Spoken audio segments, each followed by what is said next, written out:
Hi friends, my name is Katie Robinson and welcome back to my channel, The Full Bucket Vlogs.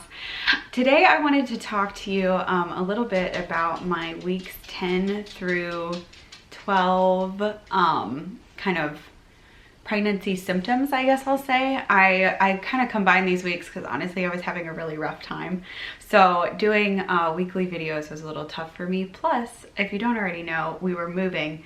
So moving in the middle of a very kind of rough first trimester proved to be a little bit difficult. So thank you for your patience and thanks for hanging in there with me as I kind of got through the first trimester of pregnancy. So now to dive into things. First trimester got pretty rough for me. I would say it wasn't so bad through like week 8 or so. And we had some things to look forward to with the ultrasound, but weeks 10 through 12, really weeks 9 through 12, it got really pretty rough. So I got hit with morning sickness, and it wasn't early morning sickness, it was like night sickness and all day sickness. Honestly, the morning was like the only time that I felt okay. For me, it would start to hit at about, I'm trying to think, usually like 3 a.m. was when it was starting to hit me really badly. I would start to get really sick. I'd wake up literally with my stomach in pain. I'd run up to the bathroom. I'd be like puking into the toilet, like literally. Usually there wasn't much in there, so it was realistically like dry heaving. Also, I'm sorry if this is TMI, but I just wanted to share my experience. I really was like dry heaving or puking up bile into the toilet. It was really gross, but what that resulted in was me not sleeping at all and being dehydrated. And before pregnancy, I struggled a lot with migraines, like really badly. And so the ability to, or the inability to take the meds and even over-the-counter meds that I would take to help alleviate my migraines has proved really difficult. One thing, in addition to like brain trauma and, you know, stress and other things that trigger my migraines, dehydration is like a huge thing for me that triggers my migraines. So lack of sleep, dehydration,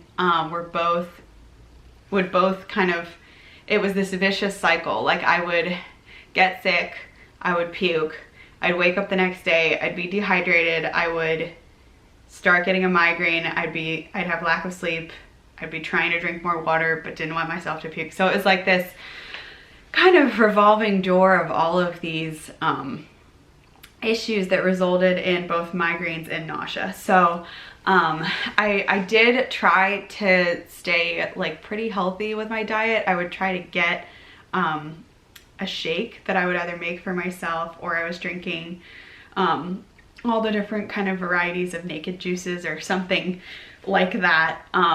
The shakes that I make myself I think are way better and way higher in nutrients, and I actually control everything that's going into them compared to the naked juices. But even the smell of making those and cleaning out the KitchenAid blender that I have was like really gross to me. So I would try to get one of those down a day, but then that would start to make me nauseous and it would start to give me pretty bad like acid reflux. So I would try to do that once a day.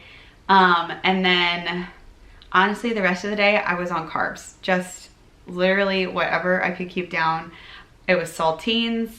I could eat, I'm trying to remember what else. Saltines were a big one, club crackers, sort of. I preferred the saltines. Toast in the morning, like I would eat just toast, and it sounds terrible, but like that's what I ate. I would drink those every once in a while. I would drink like a Body Armor drink or something just to replenish electrolytes, or just some Pedialyte, plain Pedialyte, because the flavors started making me sick. I can't do Gatorade. Gatorade made me really sick. But yeah, I got really nauseous. And so in addition to like full-on projectile vomiting like all day long, I just kind of felt like I had eaten something and was about to get food poisoning, really sick to my stomach, just kind of an achy nausea feeling. So that's kind of the nitty gritty of that. One thing I will say that started to get better was bloating. So for me, I was really bloated probably weeks 4 through 7 or 8. I would say like you don't have a baby bump at all. You just kind of like, I don't know, have this like bloated fat belly, like if you've eaten way too much ice cream or Chipotle or I don't even know, whatever you're eating, Chick-fil-A, like so yeah, I would say that the bloat for me has definitely improved lately. I'm not as bloaty. My tummy is kind of just larger, like right below my belly button and my belly button area, if that makes sense. It's definitely like a baby. But yeah, I was struggling, I think, a lot with the nausea during this time. One thing we did do like during this time was we did a sneak peek pregnancy test. And we found out the gender. That thing was freaking hard. Like, let me tell you, I have really, really low blood pressure, like clinically low, before pregnancy, and it's kind of like gotten even worse actually since I got pregnant. I think part of it might be the hydration. But for me, I did everything that they said. I super sterilized the area. Like I HIPAA cleansed my arms from my elbows down, like scrub prep. Like I was really serious about it. And I had the hardest time like getting blood out of my fingers. And I truly think maybe it was because I have low blood pressure or something, but I was hanging upside down, like trying to squeeze the droplets of blood out of my finger. So maybe people have better experiences. I know one of my best friends did it, and hers was like totally fine and normal, and mine was like super dramatic and horrible. I don't know why, but I had a hard time with it. That being said, I did finally, after pricking my fingers with all of the lancets, get enough blood for the sample. We sent it away, and my sister actually got the results to her email, and then she ended up calling me. I was gonna keep it a surprise from Michael until we knew for sure, but I accidentally blabbed in the car on the way to Target, and I was talking about the kinds of clothes we were gonna buy, and I totally accidentally blabbed the gender. So he knows as well. Most of our immediate family knows, our brothers and sisters, and my college roommates know. But other than that, we're kind of keeping it a surprise until we know for sure, and it's been confirmed by the anatomy scan. It helps me a little bit with like planning things. I honestly don't know how you plan a nursery or any of that kind of stuff, like clothing, nothing. You literally can't get anything for the baby until 20 weeks if you wait for the anatomy scan. So that is one perk of the sneak peek test. They're supposed to be really accurate. I think they advertise like 98 or 99% accuracy. That accuracy is not entirely true. The longer you wait, the more likely it is to be accurate as far as weeks, because it relates to the amount of male chromosomal DNA circulating in your blood. That's what they're actually testing for. So sterilizing the area is super important, and then getting the test sent out, and your husband not contaminating it is important. That being said, it also is only that high of a percentage of accuracy in lab situations. So I looked into it a little bit, and basically they got that accuracy when they were testing these things and doing it in a lab. So that makes sense. That kind of makes sense to me, and I don't think everyone at home has a lab setup or situation. So just be warned. I hear it's honestly really pretty accurate. I also have heard of a few people that got told the opposite gender. And if you're someone that gets emotionally attached, it's just something to bear in mind, because I know I am not getting attached until I find out from the OBGYN, but yeah, I'm trying to remember, but I know people that would totally get really, really attached to whether they were having a girl or a boy. And so if you're one of those people, just be warned that it may not be correct. Anyways, so that's that. We had our 12-week OB visit.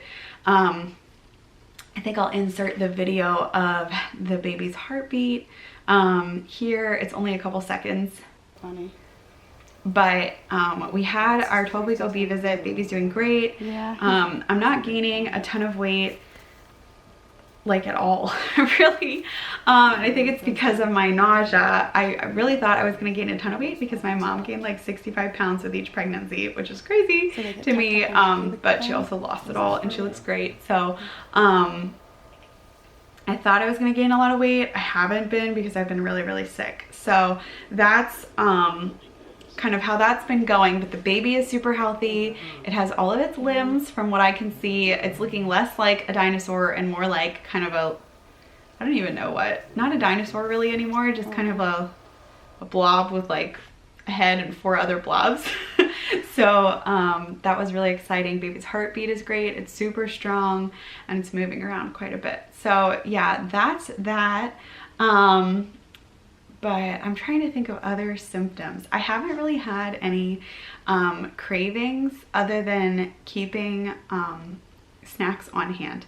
So for me, that's been the biggest thing to making me feel better, whether it's granola bars or saltines or club crackers or even tea, like something like that you can consume quickly.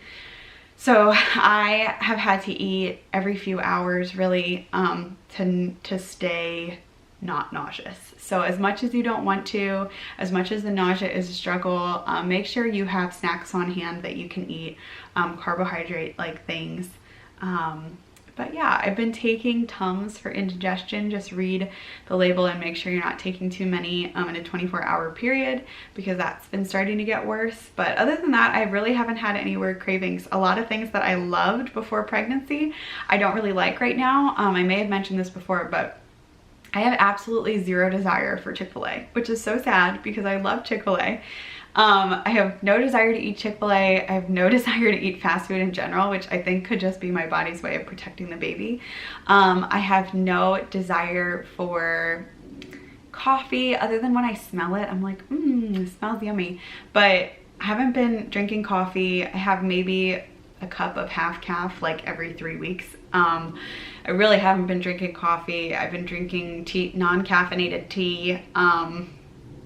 Trying to think of what else. I haven't really craved mac and cheese or grilled cheese or anything like that, which are my ultimate comfort foods. Like I would do anything for those. So it's been a little bit weird, the change in like food and eating habits and whatnot. So that is kind of my 10 to 12 week update. I hope if you guys are struggling with the nausea thing, it helps you a little bit. I haven't really been having the round ligament stretching pains that I had back in like the very beginning of the pregnancy. That's pretty much it for my 10 to 12 week pregnancy update.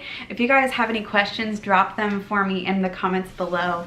I really want to get to know you guys and kind of share this journey with you. If you're an expecting mother, I'm so excited for you and just congratulate you on this new chapter of life. It is definitely a lot, and I'm going to talk in my first trimester recap kind of about how things have been going for me emotionally and mentally. But I just encourage you to stay strong, rely on your support system or find one if you don't have one, and make sure you hit the subscribe button and tap the little bell to get notified when I share more updates. Again, my name is Katie Robinson and it is so great to connect with all of you. Tag a friend that you think might want to watch these videos or learn more about my journey, and I'll see you guys later.